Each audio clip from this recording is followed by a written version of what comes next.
Баянауыл ауданы Ақсан ауылдық округінің әкіміне қатысты қатаң сөгіс берілді. Бұдан кейін мемлекеттік қызметкер ауыл тұрғындарымен эмоцияға берілмей сөйлесетін болады. Әйтпесе жазаның түрі әлбетте басқаша болмақ.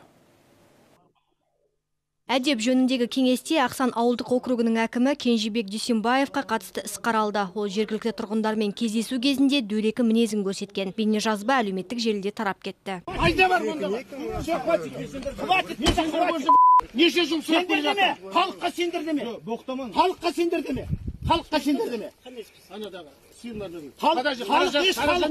Халықты қан ішіп тұрсың, шыны керек, мен айтайын. Қазір данный момент. Өтіргемес, бір грамм өтіргемес шығарған жоқсың. Онда малдар неге болыңдар? Бейнежазбада әкім Дүйсенбаев әдеп талаптарын бұза отырып, ауыл тұрғындарына балағат сөз айтқан. Сонымен қатар қызметтік тергеп тексеру кезінде Дүйсенбаев өз түсініктемесінде эмоцияға беріліп, балағат сөз айтылғандығы туралы кінәсін толық мойындап, келешекте әдеп нормаларын бұзбайтындығын көрсетті. Сондай-ақ Дүйсенбаев кінәсі Instagram әлеуметтік желісінде керек ПВЛ парақшасында жарияланған бейнежазбамен дәлелденеді. Мемлекеттік қызметті атқару қоғам бен мемлекет тарапынан ерекше сенім білдіру болып табылады. Және мемлекеттік қызметшілердің моральдық әдептілік бейнесіне жоғарғы талап қойылады.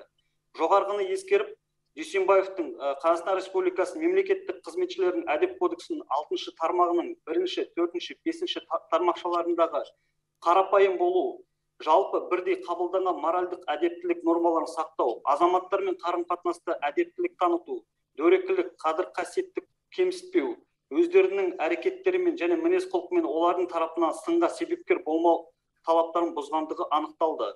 Ауыл әкімі әлбетте өз қателігін толық мойындап отыр. Мен Ақсан селолық округінің әкімі Кенжебек Дүйсенбаевпын. Баяндаушымен толық келісемін. Қателігімді толығымен мойындаймын. Енді менің тарапымнан қателік қайталанбайды.